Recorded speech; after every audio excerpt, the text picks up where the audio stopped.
Hey, thanks for joining us for this episode of the Gig Harbor Flycast, and I have my friend Mark Raisler from the Headhunters Fly Shop in Craig, Montana, and so we're gonna chat about all sorts of fun stuff. But man, we're right now, as this is being recorded, this will air in a few weeks, but we're in the midst of the coronavirus crazy disruptiveness, and so a lot of us are trying to get creative on how to stay in business and how to weather the storm.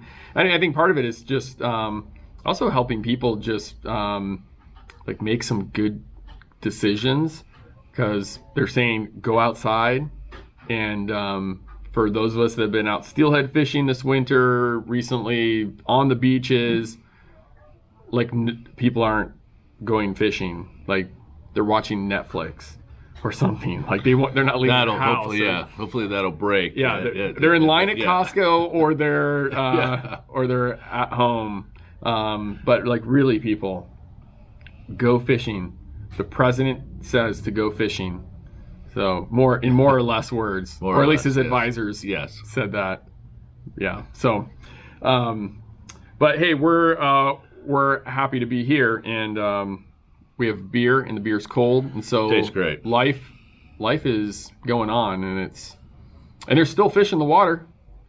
They're not gone. The fish don't care. Just like the rain, fish don't care if it's raining. They don't care if there's coronavirus. They're already wet. Yeah, they're already wet. Yeah. So, okay. So if you don't know Mark, I want to introduce you to Mark, and we'll chat a little bit about his backstory. But him and his buddy John own a significant fly shop in Montana,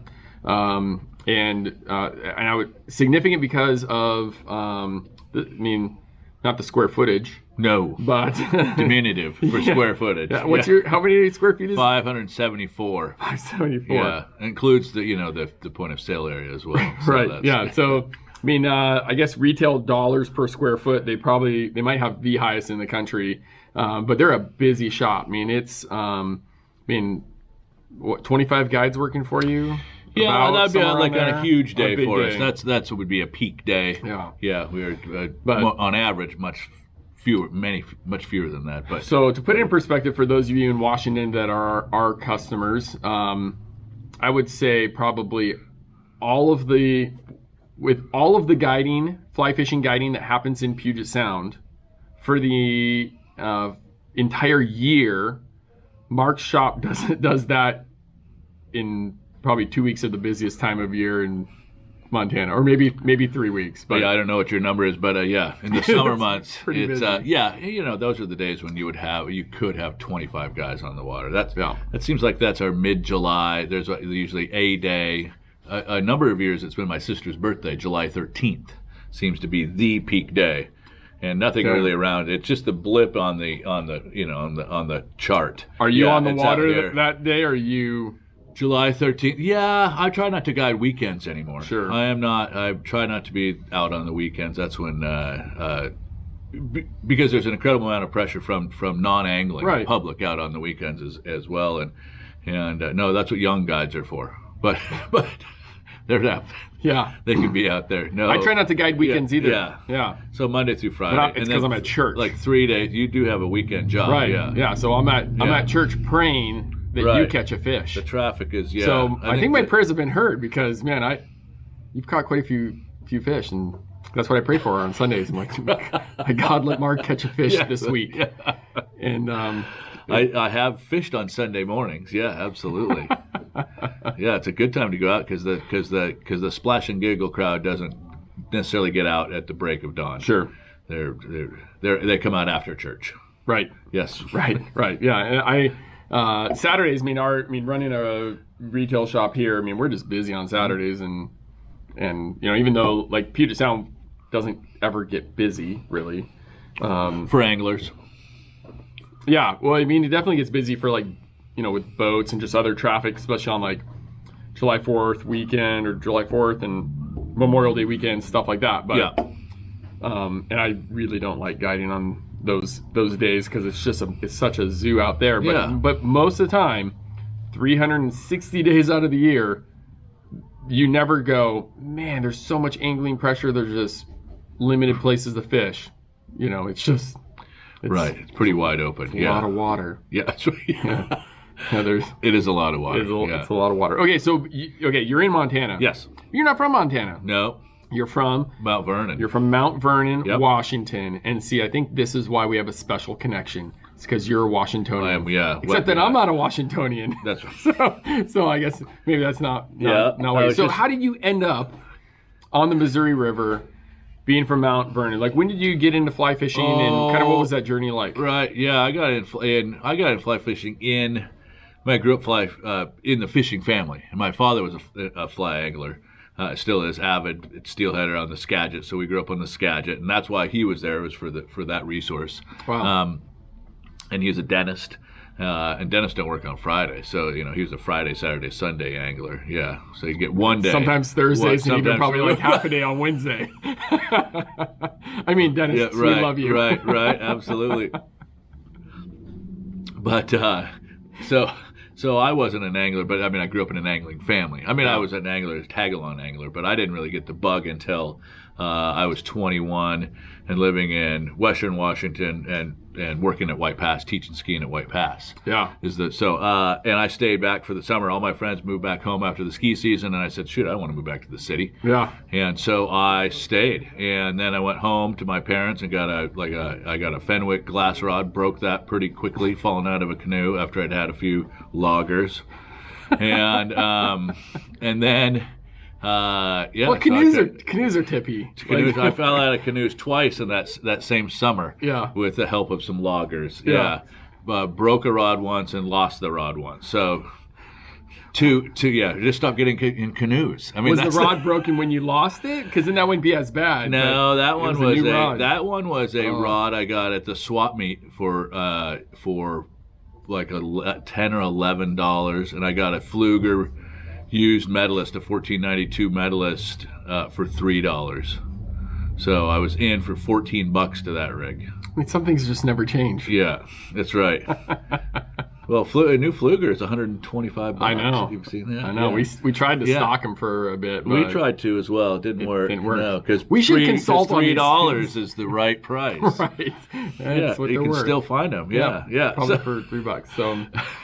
So anyway, I went to Montana because one of my first fishing mentors, Pat Ward was the guy's name, goofball, and he said you ought to go to Montana. Sure.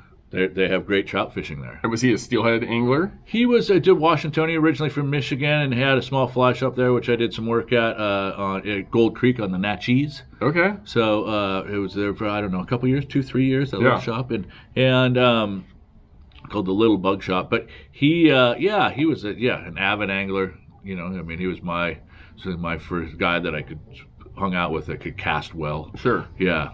And which meant cast at all, because I didn't know many good casters. None of my friends were. Don't. Right, exactly. Still don't. He's still a good caster, Patty. So anyway, I started hanging out with him, and he said go to Montana. So I went to Missoula, and it rained, and I drank a bunch. And then the guy at the Missoulian Angler, Paul was his name. He's since passed away, and that's changed hands a couple times. He said you should go to the Missouri. So I said, well, sir, I can't. I don't have. I'm in that old dilapidated Subaru outside, and I only have 7 more days of my vacation, and I probably don't have $100. And this is in the early '90s, like in 1992. So he said, oh, you should go. It's just over the mountain. So he sold me the Montana Gazetteer and the Montana Angling Guide. Did he give you a discount on them? No, but it was like $44. I remember. Yeah, it hurt me. Yeah. At least gas was 95 cents an gallon. Correct. Yeah. Cheap smokes, cheap beer, cheap gas. But then I had the Montana Gazetteer, which you need, and then I had the Montana Angling Guide, which had all these really cool fold-out maps. So it would say with an arrow that would say like, hey, fish by Half-Breed Rapids, use a big hair, and then I have fly suggestions on it. It's like a big fold-out map. It was awesome. It's like a really big cell phone. Like,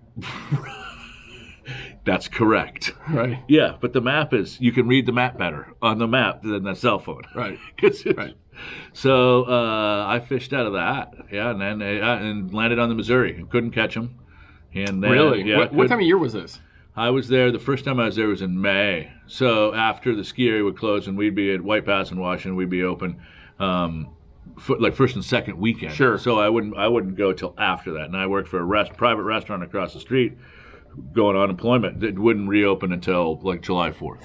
So I would have 6 to 8 weeks in that time frame to just leave, which was great. Yeah. Go on unemployment, wander around Montana. Yeah. So it was in May. So it was high water the first several times I was there. Sure. In the spring were high water, which I didn't really recognize. I didn't. So really, you didn't catch anything. I caught one in the first half hour on a gold rib hare's ear tied off an elk hair caddis, and then I didn't catch another one for the next 7 days. So I got one in the first half hour, which is way like the biggest trout I'd ever caught on a fly pole. So yeah, but that was the first. Why did you after day 2? Why did you fish day 3? Well, because I could see all those fish in there. Oh, you could see. Okay, so you're like, I can see them. Oh yeah. I'm gonna figure it out. And I just had caught the biggest trout on a fly rod I'd ever caught. And so you're motivated. I mean, I was, of course, I was highly motivated to, That would be, I mean, that big fish are motivational. But all I knew what to do was just throw streamers, so I was just throwing, actually I threw that. But then after that, I went to the fly shop on my last day there. I didn't have any money. I didn't have any. I mean, I take that back. I didn't have money for flies. Sure. I had money for Joe's Bar. Right. Yeah, which was inexpensive, thankfully. Right. Yeah, and I didn't learn anything about fly fishing at Joe's Bar, just for the record. Some things never change. I learned a lot about life in Joe's Bar. So, yeah.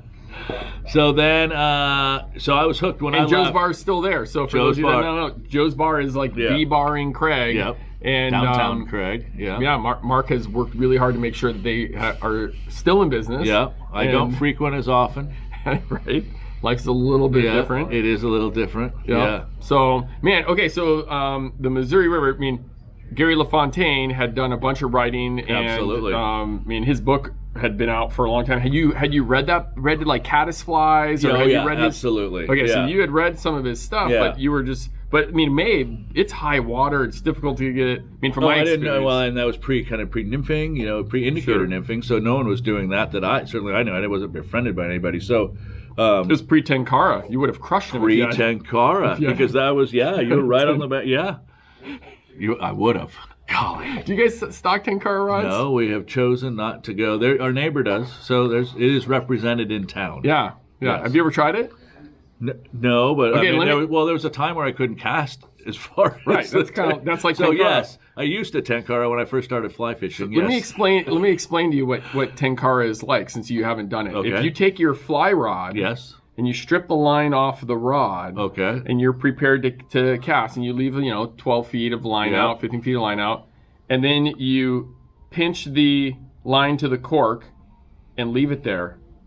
That's Tenkara. We are actually talking about doing an April Fool's Day joke coming up, so this is probably going to air after that. We're gonna. So I really should do it now that I'm saying this on the. But we're gonna come out with, for April 1st, we're gonna come out with a Tenkara adapter, and it's gonna be a rubber band that you just slide over and hold. So the rubber band just pins the line to the cork. How much are you going to charge? Well, it's $14.99 for sure. Free shipping for that. Of course. Yeah. Well, free shipping, yes. Free shipping is important these days. It ships in an envelope with the stamp on it, I'm pretty sure. But you're going to put like a sticker? You put that Gig Hubbard sticker in there. I don't know. It's a little embarrassing. I don't know if we want. I might put a Headhunters sticker in there. Anything. I mean, it's always better to be remembered than not remembered, Blake. Any media is good media. Yes, well, that's true. Well, let's put it on the outside. If you're gonna, I'll give you the stickers, but I want you to put them on the outside of the letter, so that'd be awesome. Yeah. Okay, so for those coverage. of you following this on so people access our media either on iTunes, like Android, whatever, but then also the interview videos are on YouTube. So and on YouTube, man, the comments are always different than any other platform, right? So right now, I know there's like Tenkara comments about how Tenkara is a gift from God, and you don't understand Tenkara, and all that kind of stuff. I think I understand it. I looked at some. I mean, at the Tackle Dealer Show, there was some representatives there, so I saw. Sure. I mean, I guess here's just I'm sorry if I offended anyone that really loves Tenkara, but I guess for me, like, I just really like fly reels. They're beautiful. They spin. Oh, no, they turn. Male jewelry. Like, oh, yeah. Yeah, they're just, you'll have to, what kind of flies do you use? Do you use like Headhunters? With Tenkara? Yeah, same deal, it's like, right? They're like soft hackles and spiders like, and stuff. Different stuff like I that. got you. Okay. All the same stuff that you could just fish with a fly rod. But it's a lot of soft tackle type stuff. And there's some guys. There were some guys. Stuff, I have not fished a Tenkara out of the boat on the Missouri, but I have. That might not be allowed with Tenkara. I have a guide of mine has a couple different times, and it resulted in broken rods. Oh, yeah, I can see that. And I cannot attest to if there was any hilarity involved with it, so I don't know if it was actual or hilarity-induced broken Tenkara rods. You know what they call a Tenkara rod that you use in the blue water for tuna? It's a jack pole. It's a thing. It's a Tenkara rod. You just dangle the stuff in the water, and the fish hits it, and you just like slingshot the fish up into the boat. Yeah. YouTube that. It's super cool to see it. Well, have you seen?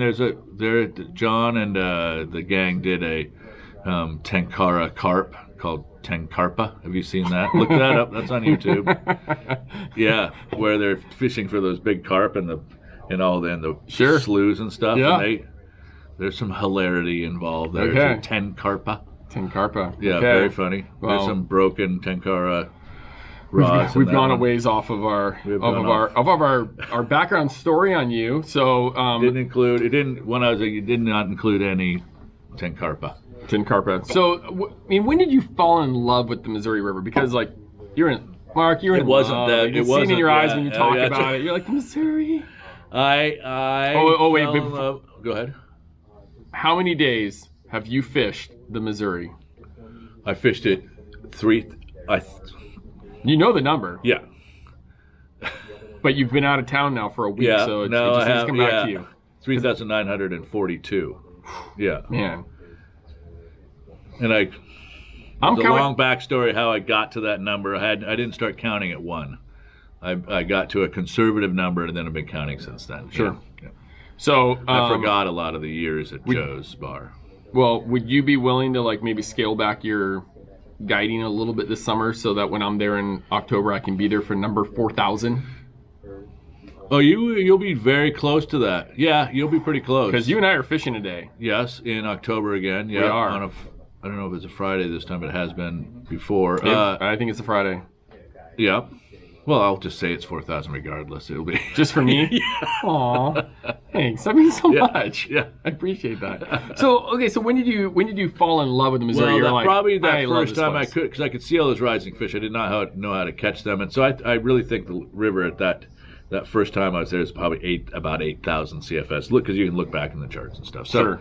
Still high, but not exceptionally. Right. And so I know I came back. It was probably a few trips, and I came back because I could see all those fish, and I knew the size of the fish, and I had probably talked to a couple cats at the bar, that said, "Oh yeah, that river has a lot of fish." And I would talk to the guys at the fly shop at that point, and then I went back home, and that's the time when you had to check out books and stuff at the library to learn stuff, pre-internet. So I had seen, and then maybe within the next year, I saw the first magazine article I saw in 1994 with American Angler talking about the Missouri. So I had been back already because I had been back. So that was May of '92. So May of '90 or like October, because the restaurant I worked for would close down for a month then too, going on unemployment pre-ski season. So it would close October. And then November would start ski season in Washington State around Thanksgiving, as you know. So I had a chunk of time off then. So I would come back. But then I was on the woolly bugger for 2.5 years. So during that time, I obviously saw, and I had caught a couple on maybe on the dry, but I was just would throw the woolly bugger, brown or black or olive, exclusively for like 2.5 years. I was there about 180 to 100 days a year, even at that point, because I would be there 6 to 8 weeks in the spring. So it was pretty quickly. I was 6 to 8 weeks there twice a year. Can I ask you a question, and you can confirm or deny it? Like if you Have you ever greased up a woolly bugger and fished it as a dry? No, but I've greased a woolly worm, without the tail. Yeah. So yes, I don't think I got one. I would remember. Yeah, but I do. Yeah. Okay. I've got a couple on floating. Because many of us have gone through muddler minnows. Oh yeah. When it was on top. Yeah. No, that's. Yeah.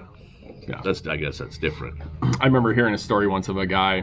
I believe it though, and what a great story. Well, I overheard this conversation in a fly shop once. This is back in Sacramento, California, of a guy who was taking these big black stoneflies, and he had no idea what he was doing. He's fishing this little ravine. That's even better. And he was like having a hard time trying to keep these things floating on the surface, but if he could, the fish would crush it. but he's fishing nymphs. Stonefly nymphs, like big black ones, and he was figuring out how to really good grease. That's a lot of floating. I'm like, I think he's taking the Pulsa pinch-on indicators and just like folding them over it. It was like an egg-sucking leech almost or something. If I could get that thing to float, they'd hammer it. See, that's great fishing lore. I love it. And they were like big browns. Like it was kind of a. I mean, at the time, I was young, and I'm like, my first thought was like, that guy's an idiot, and then my second thought was, or is he? Yeah. I'm like, those fish must be idiots. Like, I want to go there because I really like dumb fish. Oh, I really like dumb fish. They're the best. They are the best. They're great. But I mean, as I've progressed as an angler, I've appreciated fish that aren't dumb. So, and I think if I had encountered the Missouri when I was in my 20s, I think I would have been so frustrated out of my mind that I probably wouldn't have gone back. And in my 20s, I was backpacking all over, the Sierras and stuff, and fishing for dumb trout, and But now, I love the Missouri. It's awesome, and I love fishing for permit. I love fishing for triggerfish. I like fishing for stuff that that has that challenge to it, because it's like fly fishing is like this ever expanding world. And it's like even with trout fishing, a lot of people start with the bobber. They start with an indicator, then you graduate, right? You start fishing streamers, or, maybe you get a fish on a dry fly, but then it starts getting technical dry fly, and it just keeps expanding. Oh yeah. It could be whatever you want it to be. Yeah. Even Tenkara. Yeah, even Tenkara. I need to let that go. It can absolutely be Tenkara. I'm not sure what the international Tenkara sales are, but be interesting to see. This week? This week. This week, Well, you could play. You could, yeah. I think I kind of have an idea of what the global fly fishing sales are this week. You have a sale going on. I have a sale happening right now. Yeah, I saw it in your media. Yeah. And this is the best day we've had. And we have a sale. We have a sale going on. We have a fly sale going on. 25% off if you sign up for the newsletter. Yeah. Oh, yeah, you got to sign up. Yeah. Okay, so how can they get on your newsletter? But just go to headhunters.com. Headhuntersflyshop.com. Headhuntersflyshop.com. Yeah. Okay. You go to headhunters.com, but a different kind of. Oh, that's probably bad. No, it's probably like a work thing. It is a work thing. It's not it's not anything gross. You never know these days. My goodness. I know, you're like, so no, it's actually I haven't been recently, so let's hope not. Headhuntersflyshop.com, and you can sign up for the email newsletter. Yeah. And blog updated all the time. Well, and the blog is updated every single day, and almost every day. It's pretty impressive how much content that you put out is never ending. Never ending. You write every morning. Yes. Nearly. Yeah, I don't do 365 anymore, but I'm more in the 350 range. Right. So yeah, but you can pretend it's 365 and everyone will believe right. it. Yeah. Well, I know we've done about 5,200 blogs. A bit. Yeah. A bit. So, okay, let's talk about the Missouri River. Okay. So some people are not familiar with the Missouri, and I've brought a lot of people out there. Yep. And I was even trying to think about when the first time I had gone out there. So my first trip out there was Rio Fly Lines. They bring a couple dealers every year out to partner with you guys, and they take them fishing. And man, I got to go on this trip with Rio. It was great. and got to fish with you for a day. Yep. Caught some browns. It was We had awesome. a great streamer day. Yeah, it was a great day. Yeah. And the whole trip was great. And I'm like, oh my goodness, like customers need to come out here because, trout fishing in Washington, we have some good stuff, but I wouldn't say we have like great. Yeah. Or at least not consistently great. Like there's days for sure on the Yakima that you can walk away and go, whoa, Yeah. that was a great day of fishing. Yeah.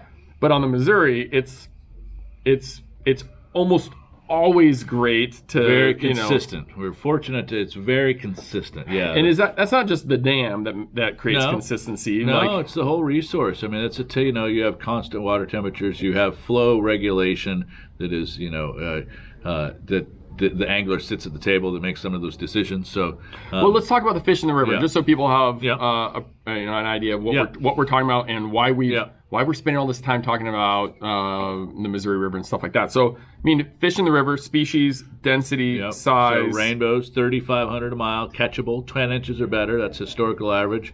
We might actually be a little bit under that right now, which is what's first time really been under our historical average in a number of years. Sure. Yeah. So anyway, 3,500 catchable, rainbows per mile, 10 inches or better, and 35 miles of river. Browns, 700 to 900 catchable per mile, 10 inches or better. It has, in 5, 6, 7 years ago, we were at 1,500, which is unhistorical. Mother Nature levels all that stuff out. So we are right at historical averages right now. And 35 miles are just really fantastic. What's the average size fish? 17, 18 inches. There are definitely years where, and this is according to the shocking, and our gut check and our eyeball check as well. Sure. 18 inches is your average fish. You catch lots of 18 inches, as you well know. I mean, so 16, 15, 14, not too many 14s, but it's that 15, 16, 17, 18-inch fish. It kind of depends on the year, where we're at in the water cycle. But 15 to 18 inches is your normal fish, as you well know. Which is a really big fish, and that means in a lot of other rivers. Yeah. And again, depending on the year, there's been years in the last 20 where I got 4 or 5 at 20 for the season.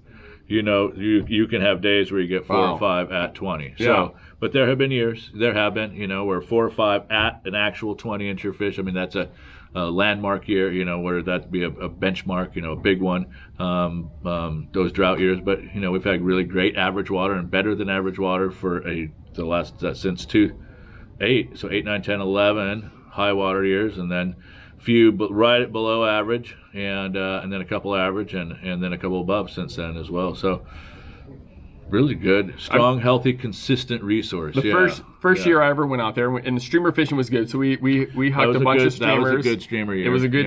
When we had some great dry fly fishing too. But I remember that I bet I got 50 fish. Yeah. That were, I probably got 50 fish over 15 inches before I got something under 15 inches, which, and so, it's kind of funny when you go out to, you go out to Headhunters and you talk to people in the shop, or, and it's like, these guys, they just, they know this river really, really well. And their world is not the world. And so, no, it's not. They're a little bit, they have I don't want to say jaded, but they have Missouri River lenses on. Yeah. And so when you're like, well, how's fishing been? And they're like, we hooked, we only hooked, 8 fish over 18 inches yesterday, or they'll tell you something like that, and you're like, been a little bit slow, I forget that when I'm in the boat with people, it's the same thing, like, oh, how was your fishing day? It's like, it's fair. I said, if you live here. If you don't live here, it was very good. Yeah. Excellent. I know, so below average, people, how was it today? It's like, oh, it's below average. We got between 5 and 10 to hand, and a couple of those were pretty nice. And then I think to myself, boy, when I first started fishing the Mo, I never got more. I remember a big day, 5 on a streamer.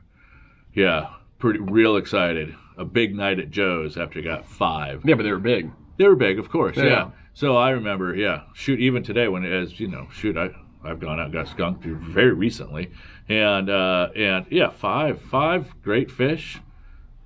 I mean, there's no complaints there. Right. Yeah. So I forget how spoiled we are. Yeah. You could have 3 of those could be 20 inches. Yeah. I only got 5. Okay, so let's talk about just kind of like cycles of the season. And I mean, the thing that I love about going out to Missouri is the opportunity to fish dry flies. Yep. And it's a very cool place to fish dry flies, and it's a great experience. It's not. I mean, it's more of. I would say it's more of like you're seeing either you usually don't see a fish, you see a pod of fish, but you're like it's sight fishing, and you're picking out where your cast is going to be to throw it to that fish that's at the front. Sure.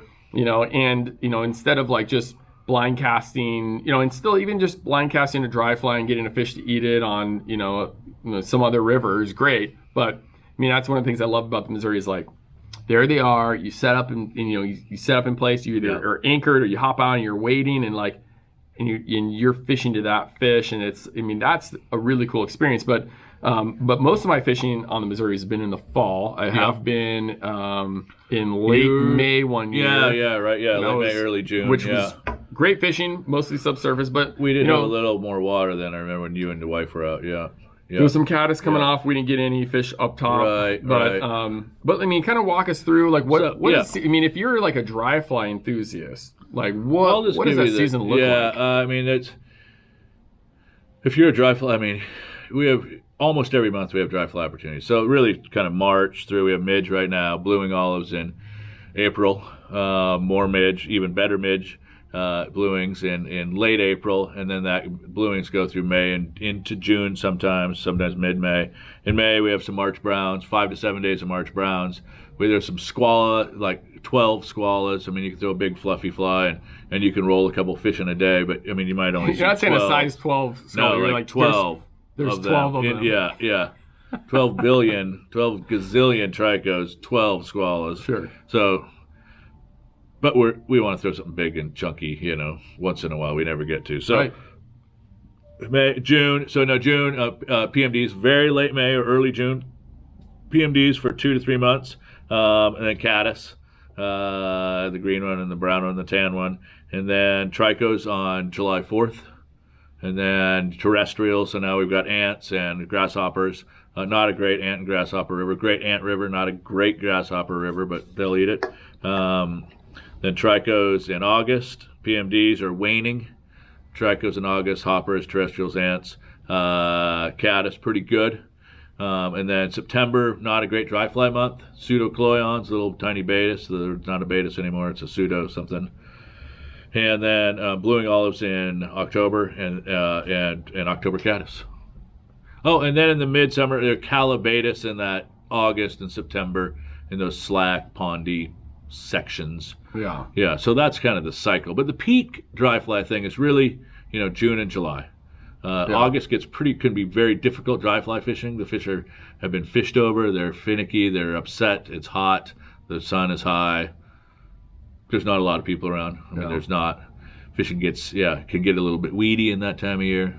It's weedy all the time, but even for Missouri River people, it's a little weedy. So, but June and July, those are your best dry fly periods, definitely. That's slam dunk fishing. In the fall, like we get, if we had 3 or 4 hours, 4 hours would be epic. But it's more like even when you think of like some of the great periods of fishing you and I have had together, I mean, it's really like 90 minutes, right? I mean, I don't know. Of mayhem. It's like 3 or 4 hours are pretty good, but it's like 90 minutes of catching a lot. I mean, you might remember it differently than I do, but that must have been it was either 2017 or 2018. I'm not quite sure. I think it was maybe 2018. I think 2018 we had a really good afternoon. There was a Betas hatch that came off blanketed the water, and the really good part was 90 minutes. The really good part. Yeah, I don't. It's like 4 hours of good, but it was quite possibly the best day I've ever had trout fishing. That's what you were saying. Yeah. No, those were there, and they were catchable, ridiculous. Which is great. They were all. I'm like, what about all of those? I mean, you see all this disturbance, and like a lot of people would think that like, oh, maybe it's a riffle of like shallow water, and it's actually like 8 feet deep, and it's a riffle. of choppy water because they're all heads coming up, and there's just like a swimming pool, small swimming pool size of fish. And like Mark's like, no, those are all small. We're going down here, and then he drops anchor. He's like, okay, casted those ones, and like first fish is like 18 inches. You're like, boom, like it's just, I mean, it was just spectacular. Oh yeah, no, those are great. Those are great periods. That trico thing can last a little bit long. The duration of it's a little bit longer because you're going to get, but it is the spinner fall, just like those. Actually, Betis, I guess it's the emergence. It's so fantastic. But those periods you can have some of those summer days. You can start with spent caddis or spruce moths. We do have an occasional spruce moth, and so those will be on the water in the morning. I love fishing the spruce moth. Oh yeah.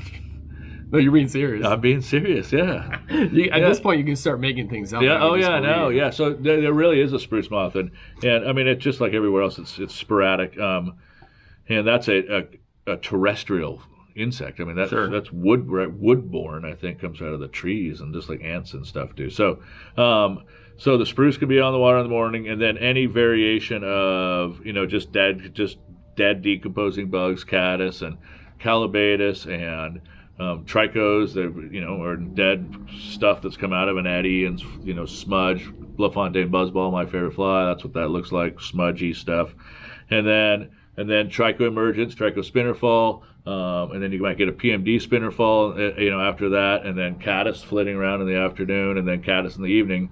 We don't fish a lot. I don't fish a lot of evening on the Missouri because we're bugs. Because we're morning. We are morning based in the summer because we get out at daybreak and then fish till 2 or 3. But there's a whole nother shift. I mean, there's the 3 till dark shift, and a lot of guys like that too. I don't think the caddis. We've had periods in any given year. The caddis in the evening. I remember living on the west side here in Washington, and some of those creeks in western Washington, the caddis. They're inundated. I mean, they're in your glasses and your hat and your shirt.